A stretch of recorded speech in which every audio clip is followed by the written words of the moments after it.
Зөвлөмж 1. Хувь хувьслаас салгах.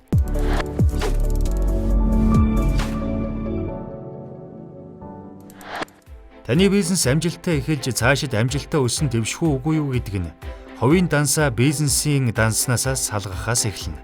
Тэргүй энэ бизнест би ганцаараа эсвэл хэдүүлэх нэл байна. Хэдхэн хүнтэй болохоор надаас бүх зүйл хамааралтай.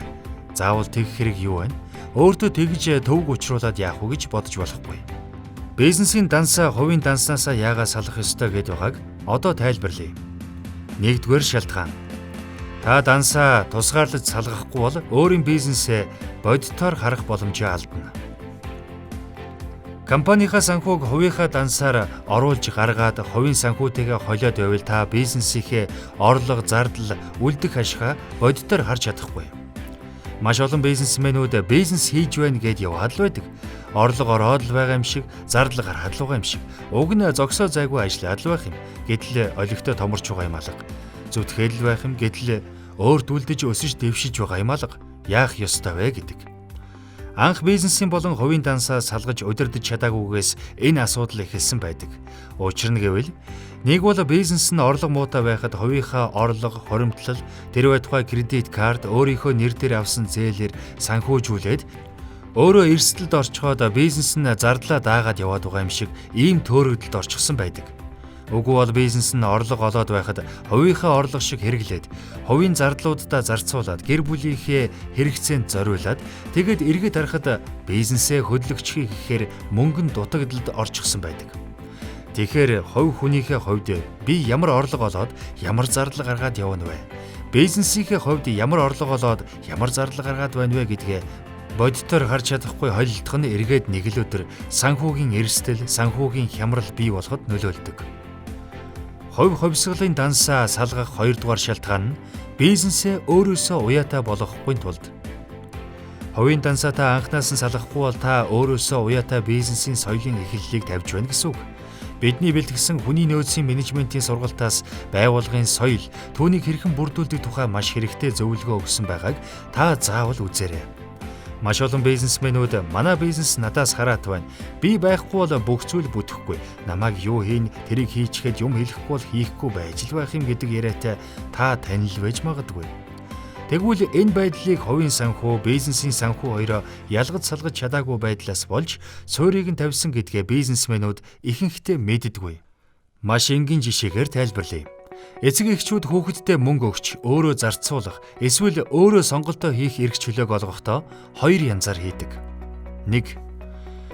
Эхнийх нь яг юу авахыг нь заагаад мөнгө үлдээх эсвэл тэрийг аваарай гэд мөнгө өгдөг. Зардал гарах бүрдээ мөнгө өгөөд яг хаанаас юугаа авахыг заадаг. Хүүхэд зөвхөн мөнгийг бариад очиж авах л ажил хийнэ. Тэр хүүхдэд толгоогоо ажилуулах огт хэрэг байхгүй гэсэн үг. 2.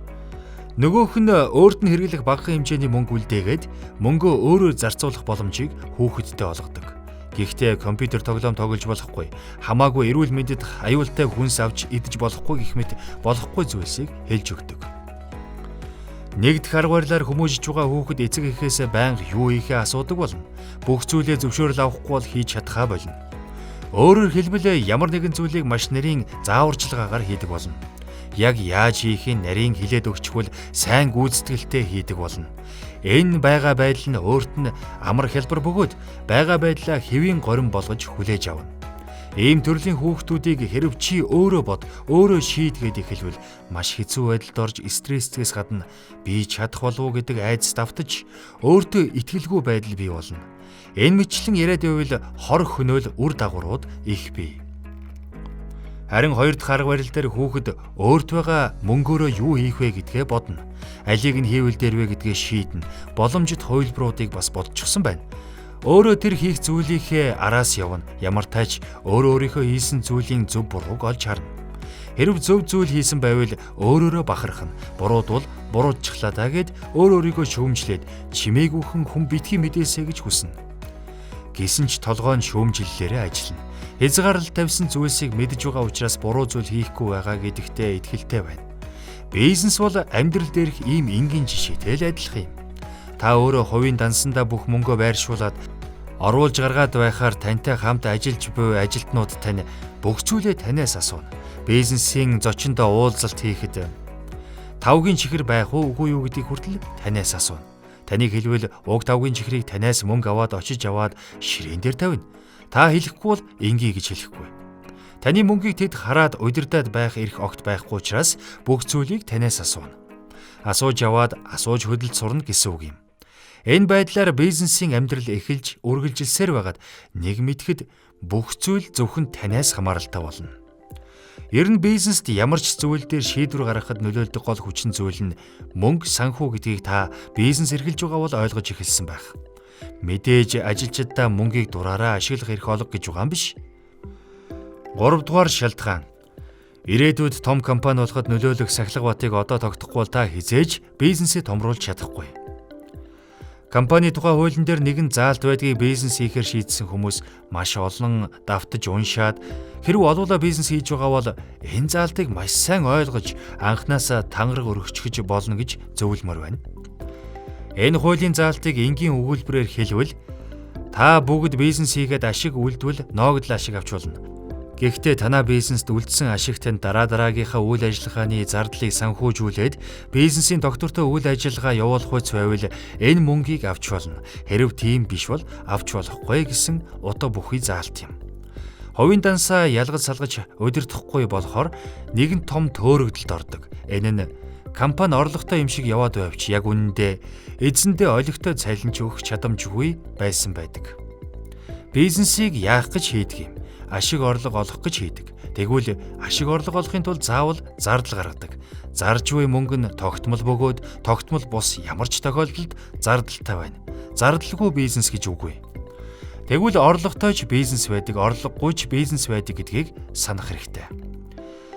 Бизнесүүдэд орлоготой орлогогүй гэж байна.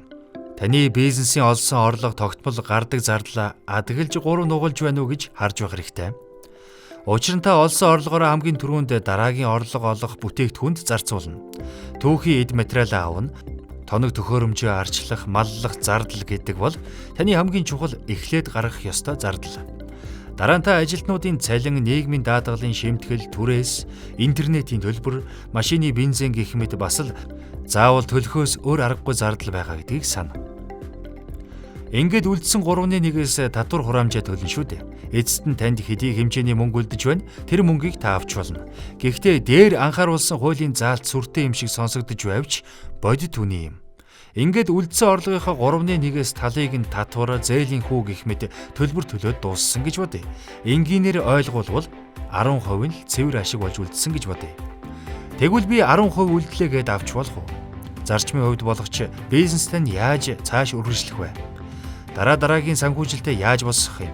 Бизнес чинь орлогогүй хэдийн хугацаанд үргэлжлүүл тогтвортой байж чадхаар байна.